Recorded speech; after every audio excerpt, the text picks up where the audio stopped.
What's going on, team? It's your boy G, aka Janato Sensei. We back at it again with another episode of Stamp on. Today's episode, we're gonna be looking at Black Clover. Let's get it. Alright, y'all. So as promised, a super minute ago, bruh, I'm giving you guys my first impressions of Black Clover, man.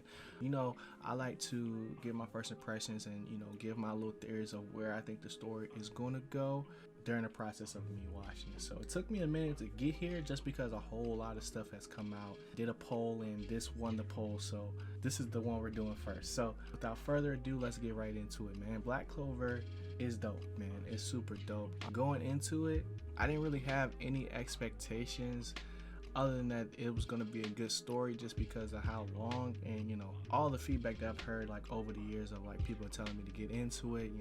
Like I've never really been like a super like fan of fantasy and magic type animes.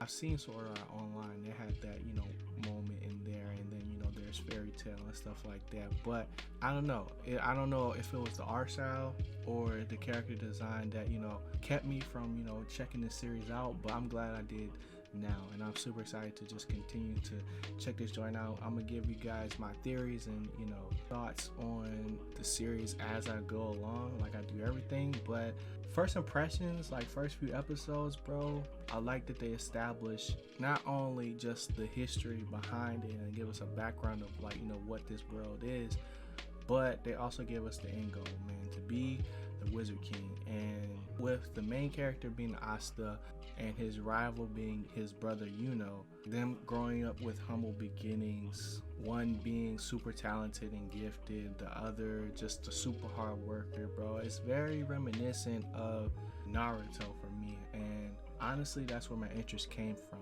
because I want to see that development, to see if Asta really can become the Wizard King and prove to everybody that you don't have to come from a rich family and stuff like that to be successful.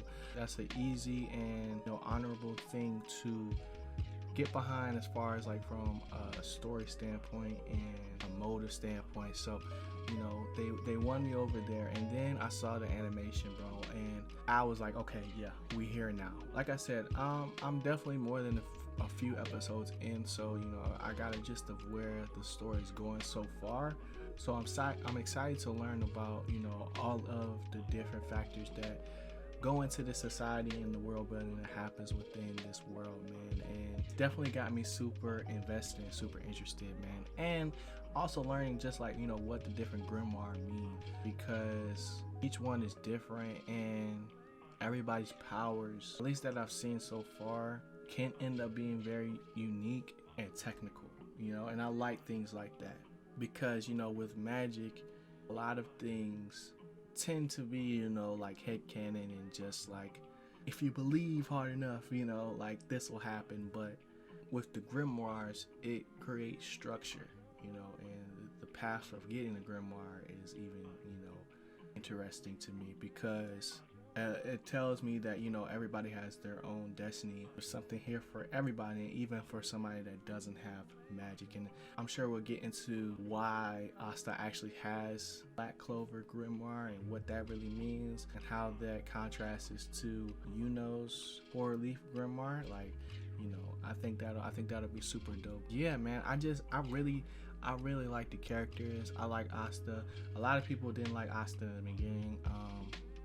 So going into it, I figured it'd be kind of annoying, but it's really not that bad, honestly. As far as character design, man, I really like the art style. I really like how unique all of these characters are, and how their look tends to relate to the type of power that they have.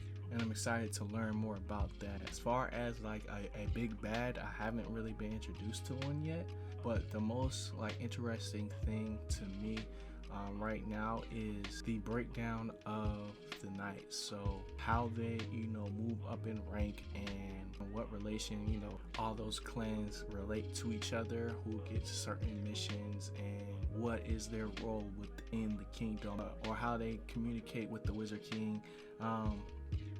It's very interesting. And then you also have like the royalty aspect of it, and there's nobles and things like that, and you know, it's just the overall interesting world, bro, and I'm excited to check it out, man. So I'll give you guys more updates to where I'm at in the story as we go along. There'll be plenty of Janato Explains, I'm sure. So definitely stay tuned, man. If you enjoyed the video, hit that like button, hit that subscribe button. We are on the road to 1,000 subscribers, man, and any bit of support is greatly appreciated, bro. You can be watching any video on YouTube right now, but you decided to check this one out, so I appreciate of that. Hope you enjoyed it, man. I'm gonna get up out of here. Y'all on the vibes. Always keep on going to be G. Peace.